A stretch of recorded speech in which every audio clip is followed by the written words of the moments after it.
ఆయన ఎమ్మెల్యేననే విషయాన్ని మర్చిపోయారు.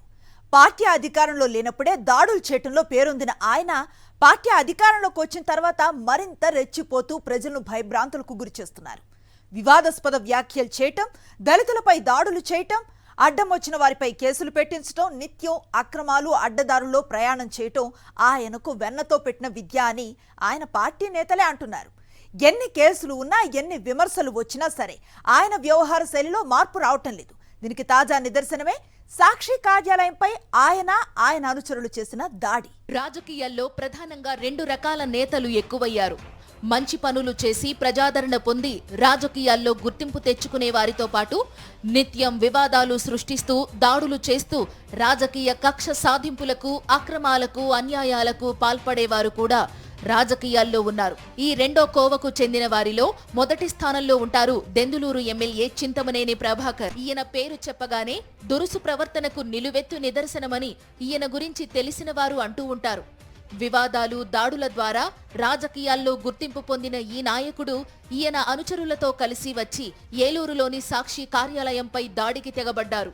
ఎమ్మెల్యే చింతమనేని ప్రభాకర్ సాక్షి కార్యాలయం బయట ఉండగా ఆయన అనుచరులు కార్యాలయంలోకి చొరబడి కంప్యూటర్లు, ఫర్నిచర్ను ధ్వంసం చేశారు.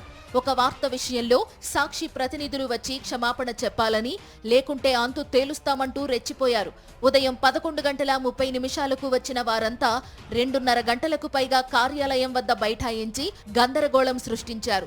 సమాచారం అందుకున్న పోలీసులు పరిస్థితిని అదుపు చేసేందుకు విఫల యత్నం చేశారు. ఎంపీపీ దగ్గర నుంచి మొదలు పెడితే 2 సార్లు ఎమ్మెల్యే అయ్యేంత వరకు చింతమనేని ప్రభాకర్ వివాదాలు, కేసుల చిట్టా విప్పితే చాలా పెద్ద లిస్టే ఉంటుంది. ఆయన పాల్పడిన దురాగతాలపై పలు కేసులు నమోదైనా ఆయన తీరులో మాత్రం ఎలాంటి మార్పు రావట్లేదు. ముఖ్యంగా కూటమి పాలన మొదలైన తరువాత చింతమనేని మరింత దిగజారి వ్యవహరిస్తున్నారు అనే చర్చ జిల్లాలో జోరుగా సాగుతోంది. సాక్షి కార్యాలయంపై చింతమనేని అనుచరుల దాడిని జర్నలిస్టు సంఘాల సభ్యులు తీవ్రంగా ఖండించారు. ప్రజాప్రతినిధులకు సంబంధించిన విరుద్ధమైన వార్త కానీ ఏదైనా వచ్చినప్పుడు ఖండన ఇవ్వచ్చు, అవసరమైతే దాన్ని ఖండించవచ్చు, లేదంటే వివరణ ఇవ్వచ్చు, లేదు అంతగా కాదనుకుంటే చట్ట ప్రకారం చర్యలు తీసుకోవచ్చు.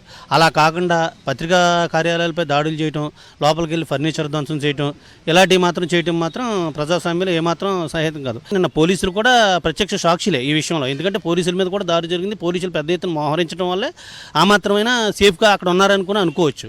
కాబట్టి ఈ విషయంలో మాత్రం ప్రభుత్వం కఠిన చర్యలు తీసుకోవాలి. ఏదైతే గత సంవత్సరం 2024 సంవత్సరం supreme court justice honourable Rishikesh Rai మరియు జస్టిస్ ఆనరబుల్ ఎవరైతే భాటియా ఉన్నారో వాళ్ళు పత్రికలకు స్వేచ్ఛ ఉంది, ఎవరు కూడా పత్రికల మీద దాడి చేయడం కూడా చేయకూడదని చెప్పేసి తీర్పిచ్చారు. అంటే ఇక్కడ ఏం జరుగుతుందంటే న్యాయస్థానాల గౌరవం లేదు, చట్టం అన్న గౌరవం లేదు, ప్రజలన్న గౌరవం లేదు, ఏదైనా గౌరవం లేదు. ఇష్టం వచ్చినట్టు రౌడీ చేయడం అనేది జరుగుతుంది. ఎవరైతే ఈ దాడి చేశారో, సాక్షి పత్రిక కార్యాలయం దాడి చేశారో వారిని గుర్తించి వారిని మీద చర్యలు తీసుకోవాల్సి చెప్పేసి మా Andhra Pradesh union of workers journalist తరఫున గట్టి డిమాండ్ చేస్తున్నాం. ఇది కంప్లీట్గా మీడియాపై జరుగుతున్నటువంటి దాడిగా మేము పరిగణిస్తూ ఉన్నాం. ఎలా అంటే ఇది ఏలూరు జిల్లాలో గత కొంతకాలంలో ఈ దాడులు పెరుగుతూ వస్తున్నాయి. మన కైకలూరు మండలంలో వార్తా సేకరణకు వెళ్ళినటువంటి విలేకరు మీద దాడి చేశారు. ఇప్పుడు తాజాగా ఏకంగా సాక్షి కార్యాలయం మీద ఈ యొక్క నాయకులు దాడి చేశారు. దీన్ని మేము ఈపీడబ్ల్యూజీ తరఫున తీవ్రంగా ఖండిస్తున్నాం.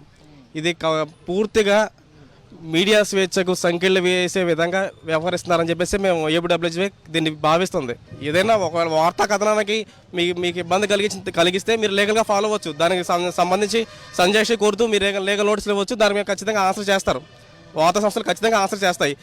అలా ప్రజాస్వామ్య పద్ధతి మానేసి ఈ విధంగా భౌతిక దాడులు, అప్రజాస్వామ్య పద్ధతిలో భౌతిక దాడులు చేయడం అనేది ఇది క్షమించరాని నేరం కింద మేమైతే గట్టిగా పరిగణిస్తున్నాం. ఎమ్మెల్యే చింతమనేని ప్రభాకర్ కు సాక్షి మీడియాపై ఎందుకు కోపం వచ్చిందో ఒకసారి చూద్దాం. ఈయన పేరు దాసరి బాబురావు.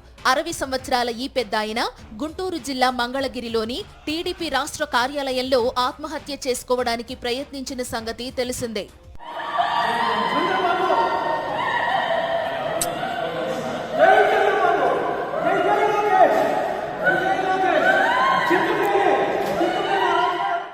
దెందులూరు మండలం చల్లచింతలపూడిలోని దాసరి బాబురావు భూమిలో ఎమ్మెల్యే చింతమనేని మనుషులు అక్రమంగా గ్రావెల్ తవ్వుకుంటున్నారనేది ఫిర్యాదు. ఎలాంటి అనుమతులు లేకుండా అడ్డగోలుగా నెల రోజుల్లోనే 2000 లారీల గ్రావెల్ ను తవ్వేశారని, ఇదేంటని ప్రశ్నించినందుకు తనపై దౌర్జన్యానికి దిగుతున్నారని బాబురావు ఆవేదన చెందుతున్నారు. న్యాయం చేయాల్సిన ఎమ్మెల్యే చింతమనేని ఆ పని చేయకపోగా టీడీపీ నేతలతో రాజీ చేసుకోవాలని, లేదంటే అంతు చూస్తానంటూ ఈ పెద్దాయనను బెదిరించారు. ఈ నేపథ్యంలో చేసేదేమీ లేక ఈయన గుంటూరు జిల్లా మంగళగిరిలోని టీడీపీ రాష్ట్ర కార్యాలయానికి వెళ్లి న్యాయం కావాలని కోరారు. పార్టీ పెద్దలు పట్టించుకోకపోవడంతో ఆత్మహత్యకు ప్రయత్నించారు. బాధితుడు దాసరి బాబురావు ఆవేదన గురించి సాక్షి మీడియా వివరంగా ఇచ్చింది. ఎన్టీఆర్ సాక్షిగా చింతమనేని బాధితుల రక్త తర్పణం అంటూ కథనాన్ని ప్రచురించింది. దీంతో తీవ్ర ఆగ్రహానికి గురైన ఎమ్మెల్యే చింతమనేని 100 మందికి పైగా అనుచరులతో సాక్షి కార్యాలయానికి చేరుకుని హడావుడి చేశారు. చింతమనేని కార్యాలయం కిందే ఉండి వార్త రాసిన వాడిని పిలుచుకురండి అంటూ అనుచరులకు పురమాయించారు. దాంతో రెచ్చిపోయిన ఆయన అనుచరులు కార్యాలయంలోకి చొరబడి కంప్యూటర్లు, ఫర్నిచర్ ధ్వంసం చేశారు. పత్రికను బయటకు రానిచ్చేది లేదంటూ చిందులు తొక్కారు. తాను సంతృప్తి చెందకపోతే సాక్షి పత్రికను బయటకు రానివ్వబోనని హెచ్చరించారు. సాక్షి టీవీ ప్రతినిధులను రోడ్లపై తిరగనివ్వనని ఖబర్దార్ అంటూ వార్నింగ్ ఇచ్చారు.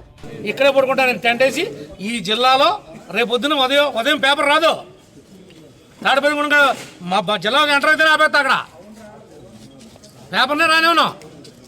మంగళగిరి టీడీపీ కార్యాలయంలో ఆత్మహత్యా యత్నానికి పాల్పడిన దాసరి బాబురావు ఆరోగ్యం కొంత మెరుగుపడడంతో ఆస్పత్రి నుంచి డిశ్చార్జ్ అయ్యారు. తమకు జరిగిన అన్యాయంపై న్యాయపరంగా పోరాటం చేస్తామని ఆయన అంటున్నారు. చేలోకి వెళ్ళి నేను జనవరి 18వ తారీఖున చేలోకి వెళ్ళి చూసేటప్పటికి ఏ విధమైన ప్రభుత్వ అనుమతులు పొందకుండానే 1 ఎకరం వరకు పొలం తవ్వేశారండి. ఇదేంటని నేను అడ్డుకోగా కోరి తవ్వుతుంటే అక్కడ అడ్డుకుంటాకి వెళ్ళానండి. అడ్డుకుంటాకి వెళ్తే పుసులూరు బోసు అనే అతను దాన్ని కోరి గోతులోకి 2 సార్లు ఒకసారి పడదోసాడండి. ఇదేంట్రా పడదోసేస్తాను మళ్ళీ వెళ్ళండి పైకి ఎక్కితే మళ్ళీ పడదోసేసాడండి. నీకు ఇక్కడ ఎవరో దిక్కులేరు, ఒక బకెట్ మట్టి ఎత్తే చచ్చూరుకుంటావు, మేము అధికార పార్టీ వాళ్ళం, మాకు పెద్దవాళ్ళ అండదండలు ఉన్నాయి, మాకు ఏ విధమైన పరిమితులు అక్కలేదు, ఏ ఆఫీసులో రారు ఇక్కడికే అని నేను బెదిరించి హత్యా ప్రయత్నం చేశాడండి. నేను వెంటనే పారిపోయండి మా భార్యను తీసుకుని దెందులూరు పోలీస్ స్టేషన్కి వెళ్ళి అక్కడ కంప్లైంట్ చేసామండి. దెందులూరు పోలీసు వారు పట్టించుకోలేదని మమ్మల్ని ఎస్పీ గారికి కంప్లైంట్ పెట్టామండి, మైనింగ్ వారికి పెట్టామండి, ఎంఆర్ఓ గారికి పెట్టామండి, కలెక్టర్ ఆఫీసులో కూడా కంప్లైంట్ ఇచ్చామండి, పట్టించుకోలేదండి. పార్టీ ఆఫీసులో ఆత్మహత్య చేసుకుందామని నేను పార్టీ ఆఫీస్కి వెళ్ళి అక్కడ నిరసన తెలియజేస్తూ ఆవేశంలో నాకే తెలియకుండా ఆ బాధతోటి నేను చెయ్యి కోసేసుకున్నానండి. చచ్చిపోదాం అంటున్నామండి. అంతవరకు అక్కడ ఉన్న వాళ్ళు రక్షించి మమ్మల్ని హాస్పిటల్ తీసుకెళ్ళారండి. స్టిల్ ఈ రోజు కూడా ఆపుతలేదండి. ఈ రోజు కూడా తవ్వేస్తాను, ఇది గొడవ జరుగుతున్నా సరే ఆఫీసులో పట్టించుకుంటలేదండి. ఎవరో పట్టించుకుంటే మేమేం చేయలేదు తెలియదండి. ఎమ్మెల్యే చింతమనేని ప్రభాకర్ పై కేసుల చిట్టా భారీగా ఉంది. బహుశా రాష్ట్రంలో ఏ పార్టీ అభ్యర్థిపై లేనన్ని కేసులు ఆయనపైనే ఉన్నాయని స్వయంగా టీడీపీ నేతలే చెప్పుకుంటున్నారు. రౌడీ షీట్తో పాటు 93 కేసులు ఈయనపై నమోదయ్యాయని ఎన్నికల సమయంలో ఈయన ఇచ్చిన అఫిడవిట్ ద్వారా తెలుస్తోంది. మాజీ మంత్రి వట్టి వసంతకుమార్ పై దాడి చేసిన కేసులో చింతమనేని ప్రభాకర్ కు అప్పట్లో 2 ఏళ్ల జైలు శిక్ష కూడా పడిన సంగతి అందరికీ గుర్తుండే ఉంటుంది. వివాదాలు, దాడులు, కేసులే ఊపిరిగా చింతమనేని ప్రభాకర్ రెచ్చిపోవడానికి కారణం ఈయనకు చంద్రబాబు, లోకేష్ అండదండలు పుష్కలంగా ఉండడమే కారణమని రాజకీయ విశ్లేషకులు భావిస్తున్నారు.